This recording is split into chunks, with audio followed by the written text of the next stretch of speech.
ছাগল সাত বেচে দুজনকে তো দুটো ছোট ছোট ছেলে গেছে। হ্যাঁ ঠিক আছে। তার আলে তোরা একটু একটু এগুবি।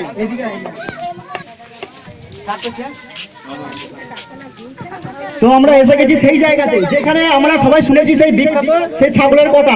তো আমরা এসে গেছি সরাসরি সেই ছাগলের কাছে।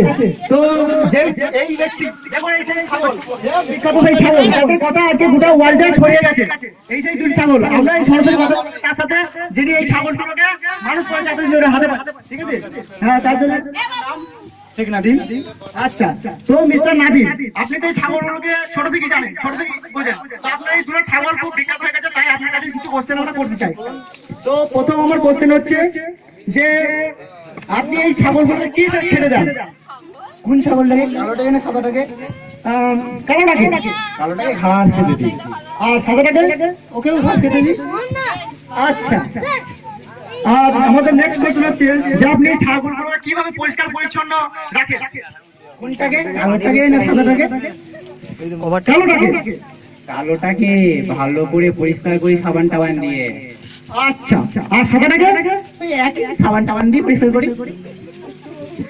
আচ্ছা ঠিক আছে, আমাদের নেক্সট কোশ্চেন হচ্ছে যে আপনি এই ছাগলগুলো কোথায় রাখেন? কোনটাকে? কালোটাকে না সাদাটাকে? কালোটাকে। কালোটাকে আমি গোয়ালে বেঁধে রাখি গো। আচ্ছা, আর সাদাটাকে? সে একই, ওকেও গোয়ালে বেঁধে রাখি ওর পাশে। তো আপনি দুটো ছাগলকে যদি একই করেন তো আমাকে বারবার কোশ্চেন কেন করছেন যে সাদা ছাগল না কালো ছাগল? কারণ কালো ছাগলটা আমার আর সাদা ছাগলটা ওটাও আমার। এ বাবা পানি নিয়ে আয় রে, পানি নিয়ে আয় রে। ঢেলে দাও ঢেলে দাও। কি বাবা আপনি অজ্ঞান হয়ে গেলে কেন? আপনি যদি একই কথা বারবার বলেন তো অজ্ঞান হলে তো কি হবো? আপনারা যখন একটা খবরকে রিপ্লে করে দেখান আর রিমোটটা নিয়ে বসে দাও কি ভালো লাগে? দেখুন মজাটা এবার।